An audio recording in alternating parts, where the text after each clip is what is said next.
Okay, so last night I got a chance to watch Stephen King's It, the 1990 miniseries. So, this is my review of Stephen King's It. Oh, sorry. I should say Stephen King's It. I can pop you like a tick! Sorry about that. Okay, so the way I'm going to do this review is going to be a little bit different. I don't really want to go through and dissect the entire story because I basically just did that with the book. What I'm going to do is I'm going to run through a list of positive things, I'm going to run through a list of negative things, and then I'm going to give my overall feelings about this and whether I would recommend it. Okay, so starting off with the positives, you did see me reference that little musical note there in the beginning from the title card, and I did like that. That was a really great way to start off the series. It's just a nice little musical impact that gives you a little bit of a creepy feeling with that logo. And it's just a cool little thing at the beginning. I will say the music in this series in general was pretty good. I did like that. I don't know if it necessarily matched with the story that we got, but the music itself I thought was pretty good. And there are some genuine scares in this that actually got me, that I wasn't expecting. The zombie poking its head out of the lake and reaching for Ben, that actually got me, that made me jump a little bit, and I will be sharing just intermittently some things here and there, including the scares that I like, but that was one of the things. I'm just going down the list in chronological order of what I wrote down. I also like the little combination they did, speaking of storytelling, I like the little combination they did of combining Bev's note, the story with Bev's note, with the story of her father. That scene was actually done pretty well. And that just made the most sense in the world. And I was thinking, oh, of course. Her father sees that she has the note, and he starts asking her all these questions about why she's hanging out with these boys. So that makes all the sense in the world. Sometimes they had to combine things like that, and that did make sense. I will say that Bev is just a stronger character in general in this story, and I did like that. That seemed to go more in line with what Stephen King was aiming for at the time with the novel, so that was a nice little thing they threw in there. And I like the way these characters interacted most of the time. There are exceptions, but I like the way they interacted most of the time. They had this thing where they were building the dam as kids, and they played that song, It's Alright, Have a Good Time. I don't know the specific title, but they played that song, and it worked great. As adults, they work together off of each other very well. And that's something that could have gone wrong. If you didn't have the Losers Club interacting well together, that's something that really could have taken away from the story just with that. So I like that for most of the time and for the most part, the characters hit it off pretty well when they were all together. Talking again about character development and also some scares, I like Bev's reaction to the sink scene, and I think the sink scene in general was pretty good. When the balloon came up out of the sink in Bev's bathroom and then burst, and her reaction to that, and how it was more subdued, I thought that worked pretty well. There were a couple of character changes that I thought made sense. For example, Richie being a TV host rather than a radio host, this being a visual medium, I thought that made a bit more sense for him, but I don't know why more people didn't recognize him. That was something that I think someone else pointed out, but just by itself, him being a TV host makes more sense. Also, I like the idea of Eddie living with his mom still instead of growing up and getting married. I like that idea because it's even more so the control his mom had over him with regard to him being kind of a hypochondriac. That works even better if he's in his 30s or 40s and he's still living with her. I'm going to talk here just about some more things that contributed positively to the storytelling in general. So some of the effects were pretty good. For example, Bev's dad, when he comes back as a ghost, or as a zombie rather, that actually frightened me quite a bit, and that effect was pretty good. Like I said, some of the effects were laughable, some of them were good though, and I do need to point out the ones that were good and give those due appreciation. I also want to point out here, as far as storytelling, there are some things that were combined that made sense or were given a little bit more explanation that we didn't get in the book. For example, they did go back and defeat it with the metal thingies, but the second time they did that, Mike had to go down in the sewers and get them and find them. I did like that as an explanation. I thought that made sense with him going down there and discovering that it's basically not down there to fight him anymore. I liked the thing about Mike remembering Derry because he was still there, and it being a physical reminder. I thought that made a lot of sense. There's some interaction stuff with the characters that I thought was pretty good. That scene where Bill is asking them all to help him, that actually kind of got to me. And that's not easy to pull off with child actors, but they did a really decent job, I thought, with that. And when the characters are adults, all of them finding out that Stan died together that made all the sense in the world, and so did them not necessarily being completely on board with doing this when they come back. They had to it took some convincing for them to want to go down there again. And all those things are things that seem more logical when you adapt it for the screen. Okay, so now I'm going to talk about some of the frights and some of these scares. We have to acknowledge Tim Curry as Pennywise. He just did a fantastic job conveying this character. And it wasn't always frightening, but he was very entertaining, and it's hard not to like him. And I think a lot of people remember this series fondly because Tim Curry played Pennywise. And this is not something that's just my idea. I've heard other people say this, that's the one thing that stuck with them was Tim Curry as Pennywise. And using Pennywise, I thought in some scenes worked really well because this was a very minimalist type series when it came to scares. They were very much conforming to what was expected on TV at the time, and having him be in the library and deliver those lines was both funny and unsettling. Some of the time, some of the more minimalist things like the balloon popping and them not being able to show very much, but the psychology behind that worked really, really well. And then sometimes you got outright gross out moments like the fortune cookie scene, which I thought was done super well again. So these scares I thought were performed decently well when they worked, and I know that's not very specific, but yeah. There's also a line delivery by Mike that was just surprisingly good when he said, I don't remember who said it, but they said, "It was the killer, and we stopped it," and Mike says, "We thought we did." And that was just a chilling line delivery. I don't know, it was really random, but hey, there it was good. There was this part in the movie during which I had to actually pause it because it made me laugh so much. And I know why it was in there, but I wasn't sure if it was supposed to be funny or scary. But in the mirror, Pennywise says to Ben, "Kiss me, fat boy!" And that just, I don't know, I had to pause it. That was really funny. I know it was an obvious dig at another Stephen King work that was made into a film, but oh my gosh, that was so funny. Okay, now we have to get to some of the negatives of this series. And I will be going over a few different things, but most of the problem I have with this series just comes down to two things. The first being bad acting, the second being this just super 80s / very early 90s in its makeup, and it not aging particularly well. Now, I did mention before that some of the acting was good for what the series was at the time, and that for the specific type of storytelling, the acting did help bring this to the screen effectively. But I think a lot of the time that was not the case. This is a problem that some Stephen King miniseries just seem to have for some reason. I don't know if this is just a product of the time and the budget, but sometimes they really just do not work when it comes to this.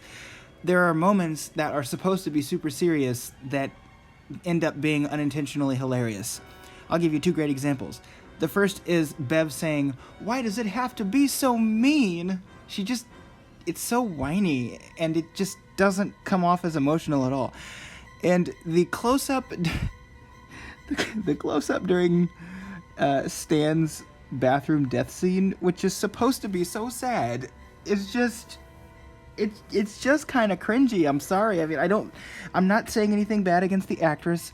I'm sure she tried hard, and I'm sure she was a great person. It's just direction sometimes is what's important, because these people don't know how this is going to look on the screen, and they're putting their faith in you to be able to give them the directions they need, and by the time this all came together, that just did not work. This being super 80s and super 90s, I mean, Nightmare on Elm Street, Goosebumps, all these things are things that kind of remind me of this, and this does predate Goosebumps, I think, when it comes to bringing this to the screen, at least. But, man, it seems so dated, and I don't know if this is just a thing where I'm going to look at movies that were made in 2015 onwards and say, man, that is so 2010s, or that is so 2020s. And man, we really just, everything was cringy back then. It might be the case, I don't know. And it could be the case that at the time no one thought that of this, but just the style at the time, it did not feel like something that was sort of timeless like the story was supposed to be. It felt very aged. And man, some of those effects too, some of them were good, I mentioned, and I'm going to offer the other side of the coin now. Because, for example, when Pennywise gets hit in the head and his face is peeling away, that just looked so cheesy, and it took me out of it. And at first I was saying to myself, the cheese of the series I don't really mind, because it's still charming. But I didn't think that afterward, because having watched the whole thing, it didn't match what they were trying to do. They were trying to make this legitimately frightening, and they were trying to make it have a very sort of distinct style, and I think it was so inconsistent because of the randomly cheesy effects sometimes that it just came off as entirely off-putting and not really working. I heard some people complain about the spider at the end of this movie. It wasn't too bad, I don't think. But those lighting effects when it came to the deadlights and all that stuff, it just seems like a 1990 Stephen King miniseries. It doesn't seem like a story that I can really get invested in because of that. This series suffers from the same problem that I've pointed out with some other Stephen King miniseries, and that problem is this ends up in some sort of no man's land of content, and we don't know whether this is really content for young people or content for adults. And here's what I mean by that. When you read this book, it has some things in it that are very graphic, very adult, things that you obviously could not put on in a miniseries intended for children, right? So some of the time when you're watching it, it almost would be better if you'd never seen anything about it before. You'd never read the book, you'd never read any synopsis, you'd never heard anyone talk about it, because then you could still be surprised by everything. But sometimes I'm watching this and I expect something terrible to happen, and it's very toned down and it just doesn't deliver. Right, so this is the context with which they're going into this series when they're producing it, okay? But in order to get that mature enough rating, they have to throw in some weirdly over-the-top things sometimes. So sometimes when you're watching this, like 80% of it could be almost something that could appear on Nickelodeon in the Goosebumps block. But then you're watching it and someone says the N-word, and you're like, whoa! That's right, this is supposed to be kind of an adult thing.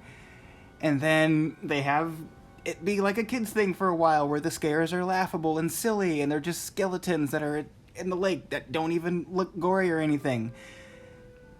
And then there's randomly this thing where blood comes spurting out of the sink. So it's just in this weird place where it's like,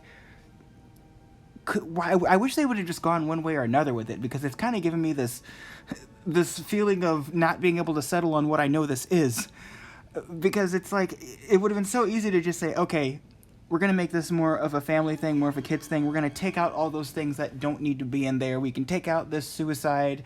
We can take out this blood spurting out of the sink. We can make this particular thing less graphic, and it'll basically be TV Y7FV or TV PG. But no, they had to throw these other things in there too and make it like a TV 14, which is what I'm guessing it was. So that was really weird, and it just did not work. Some works you can do that with. I did review another Stephen King series that I thought that worked with, but this one that did not work at all. Other negative things I'll talk about are things that were either changed for no reason, seemingly, or things that were put in the story but not properly justified or properly integrated. So, the scene where the kids are looking at the book and they're like, no, yes, that I know that was taken from the book, it just didn't seem to work particularly well. A good example of this as well, or not a good example of that, but a good example of something that was not properly justified for being in there, and less of a problem with execution, was when they're in the library after things start going crazy and they stand in the circle. And they're sitting, in the book it's like they're standing there and the ritual of Chud has begun again. And the reason that it does that is because they were standing together with their palms cut. But in the miniseries, they never did that. So it's like, why are we standing in a circle now? Is it so it can be close to the book? Because the whole reason for it being like that in the book is gone now, so what's the deal with that? And then there are other things that were changed for seemingly no reason, like it coming back every 30 years instead of 27, and being in those 30 years being evenly with the numbers that end in zero, so 1900, 1930, 1960, 1990, Why do that? What, 27 years is such a random number, and that's the way you'd expect it to be with this kind of being, but they just thought, let's change that. Beverly's the director who works with Audra in Britain, that producer guy, he's just mean to her. And in the book, it specifically says, he's like, look, I'm not going to tell you that he'll never work again. I'm just telling you, if you take off, this is going to be bad. And instead, they decided to make that guy, like, very one-dimensional. Specifically, like, Stephen King did not write him. Why? Why did they do that? They made Richie pretty unlikable. And Richie was my favorite character.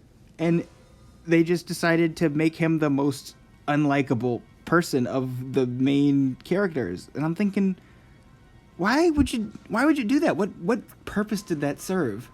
Right? I'm supposed to be getting invested in these people. And it's like, no, we have to make someone who's super edgy. For it is the 90s. I don't know. I wish they would make decisions that make sense more often. That did take away from the story, I thought, a little bit.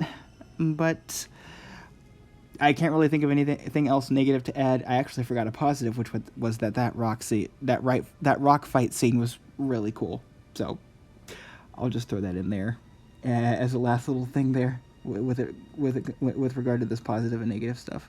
So it's time now that I gave my recommendation about what I would suggest doing. I think I've given enough positives and negatives. So what would I recommend?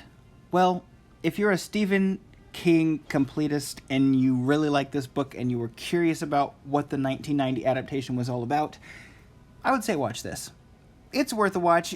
You're probably not going to like it, but it's an interesting piece of history when it comes to how the novel was adapted and what people thought of it at the time and that kind of stuff. That's why I watched it.